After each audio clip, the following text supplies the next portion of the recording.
Hello everyone. आप सबका मेरे YouTube channel SPM political science में स्वागत है। और मैं इस चैनल पे पॉलिटिकल साइंस से रिलेटेड मैटर अपलोड करूँगी। तो अगर आप पॉलिटिकल साइंस स्टूडेंट हैं तो मेरे इस चैनल से ज़रूर जुड़िए। और इस में ये मेरा पहला लेक्चर होगा, तो मैं यहाँ थिंकर्स से स्टार्ट कर रही हूँ। और क्योंकि थिंकर्स से क्वेश्चन बहुत पूछे जाते हैं, कोई भी एग्ज़ाम हो क्वेश्चन आते ही हैं। और मेरा पहला थिंकर रहेगा थियोडोर एडोर्नो। और बिना टाइम वेस्ट किए हम शुरू करते हैं थियोडोर एडोर्नो से।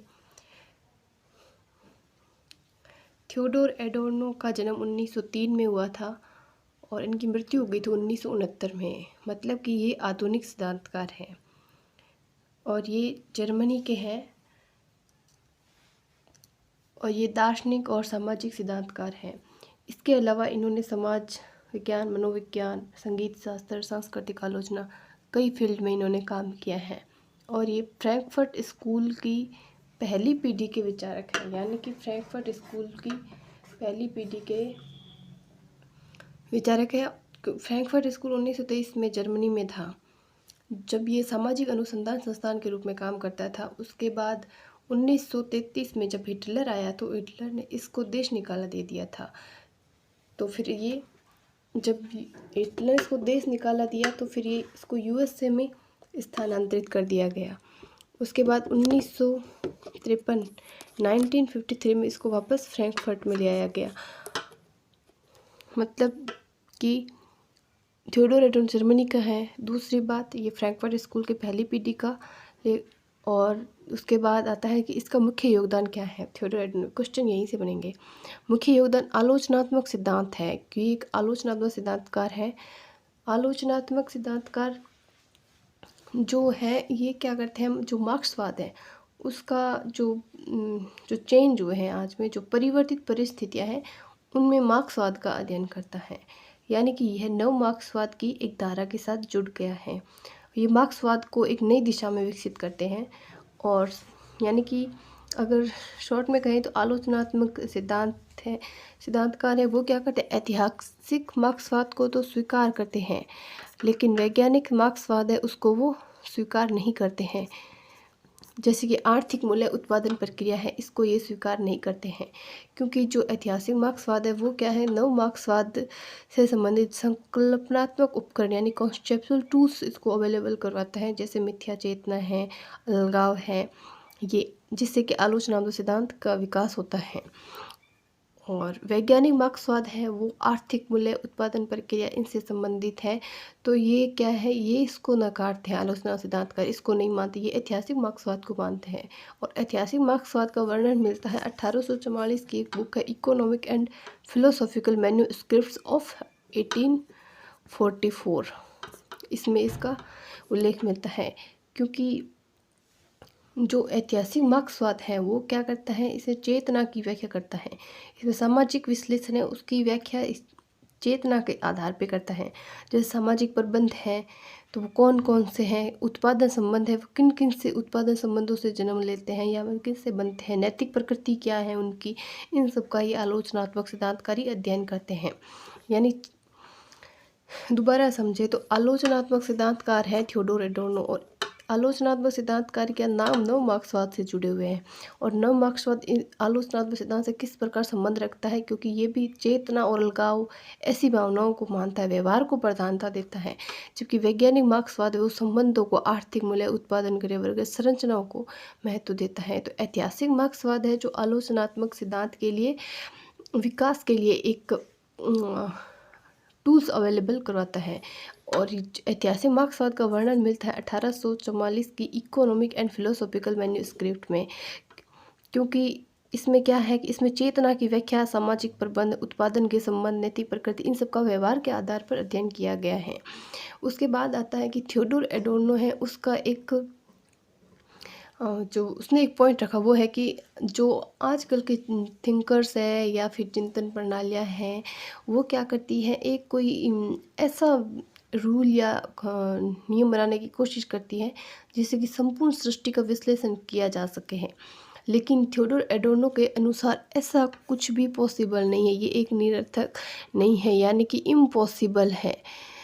तो क्योंकि अगर ऐसा रूल बनाने की कोशिश करेंगे तो वो मानव को क्या है, जड़ वस्तु बना देती हैं, जिससे क्या है, सर्वाधिकारवाद और दमन की प्रवृत्ति पैदा होती है। ठीक है। और मार्क्सवाद है उसके बाद, तो मार्क्सवाद भी द्वंद्ववाद को मानता है, जिसमें व्यवहार को ये मान्य देता है और सिद्धांत को ये नगण्य मानता है, व्यवहार को प्रधानता देता है। तो मार्क्सवाद भी, जो ऐतिहासिक मार्क्सवाद है, वो क्या करता है, नव मार्क्सवाद और आलोचनात्मक सिद्धांत को बढ़ावा देता है। उसके बाद आता है चिंतन प्रणालियाँ, ये भी क्या है, जड़ वस्तुकरण को बढ़ावा देती है, जड़ वस्तुकरण को बढ़ावा देती है। क्यों, जैसे कि उदारवाद है, पूंजीवाद है, ये सब चिंतन प्रणालियाँ मनुष्य को एक मशीन की तरह समझती है और मनुष्य की सक्रियता को ख़त्म कर देती है, जिससे कि मनुष्य एक मशीन बन के रह जाता है और जिससे उसकी सक्रियता, उसका जो चिंतन, उसकी नैतिक प्रकृति, उसका विकास नहीं हो पाता है। इसके बाद आधुनिक विज्ञान भी क्या करता है, क्वालिटी पे फोकस करता है, बल्कि क्वांटिटी पे फोकस करता है, क्वालिटी पे नहीं। और रेशनल, तर्क संगत मानता है और उसको गुणात्मक अंतर नहीं करता, यानी उसकी योग्यता या उसकी जो कैपेसिटी है उस पर वो बल नहीं देता है, वो बस क्वालिटी की अपेक्षा क्वांटिटी पे फोकस करता है और रैशनल और बाजार व्यवस्था का सेवक मानता है। यानी कि जैसे एलपीजी आने के बाद तो बिल्कुल ही मनुष्य का मतलब आपसी जो संबंध है, सामाजिक संबंध है, उसकी नैतिकता है, वो सब देखने को नहीं मिलती है, बल्कि वो एक मशीन की तरह है और बाजार व्यवस्था का सेवक बन चुका है। उसके बाद आता है कि थियोडोर एडोर्नो कहता है कि जो आलोचनात्मक सिद्धांत है वो क्या करता है, गलत सिद्धांतों की पहचान करता है और उनका खंडन करता है। जिससे क्या, जैसे कि कोई भी सिद्धांत है, कोई रूल है, तो उसको आलोचनात्मक सिद्धांतकारी ये कहते हैं कि इसका, उसको उल्टा समझो, उसको गलत समझ के उसका खंडन करने की कोशिश करो, सही है या नहीं उसको सिद्ध करने की कोशिश करते हैं, क्योंकि ये नकारात्मक, नेगेटिव लेता है, हर चीज़ को नेगेटिव लेके उसको वापस प्रूव करने की कोशिश करता है। तो नकारात्मक तर्क विद्या पर आधारित होता है ये। थियोडोर एडोर्नो के अनुसार जो जैसे अधिकारी, ब्यूरोक्रेसी है, एडमिनिस्ट्रेशन है, टेक्नोक्रेसी है, जैसे ये कैपिटल है, प्लानिंग, मास कल्चर, ये सब जैसे अधिकारी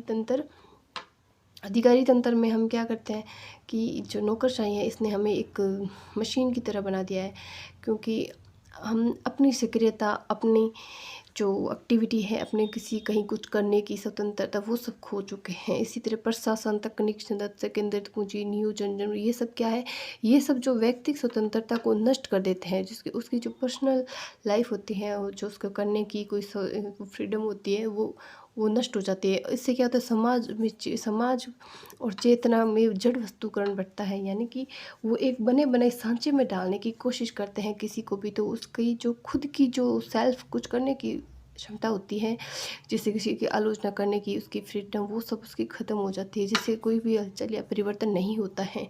इससे मशीनीकरण, यानी कि जो मनुष्य की जो नैतिक प्रवृत्ति है वो ख़त्म हो जाती है। तो थियोडोर एडोर्नो कहता है कि जो मौलिक पुनर्निर्माण है, मन में स्वाधीन आलोचना की क्षमता होती है, उससे क्या है, सामाजिक आमूल परिवर्तन की संभावना।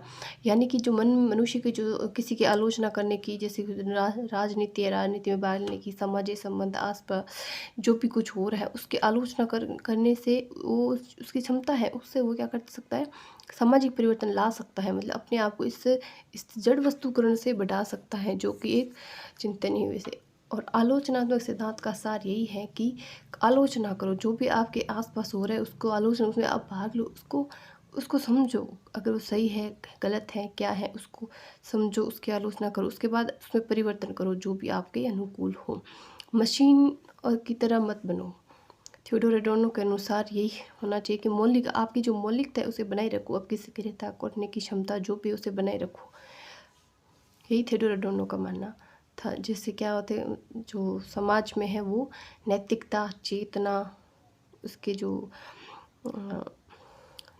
राजनीति में जैसे कि भाग लेने की क्षमता, वो सब क्या होती है, उसका विकास हो सकता है। Thank you.